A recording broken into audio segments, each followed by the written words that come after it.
কি গন্ধ কইতাছে তোমার শরীরকে আবার না তো? আরে না, আমি তো প্রতিদিনই গোসল করি, বেশি না গেলে দেখো।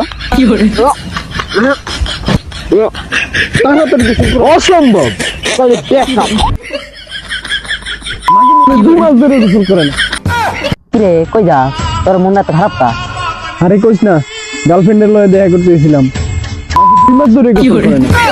আরে বাদ দে, और বয় अभी না। तो रुको, क्लाइमैक्स अभी बाकी है। এই গন্ধটা যেন পাইতাছি, তোরা মনে হয় গোসল করছ না? আরে না, আমরা ডেলি গোসল করি, খালি শীতের দিন বাদে। তোরা তো খুব খারাপ, শীতের দিন গোসল করছ না। আমারে দেখ, আমি প্রতিদিনই করি। হেই, তোর বাপে তোর খোঁজ আছে, তুই বলে 2 মাস ধরে গোসল করছ না? বাইর যা, তোর বাপে দিব না আজকে, বাইর যা, তোরা দিব, যা যা। হালার পুত, তুই নিজে 2 মাস ধরে গোসল করছ না, তুই আইসা আমগো কেন দিছিস?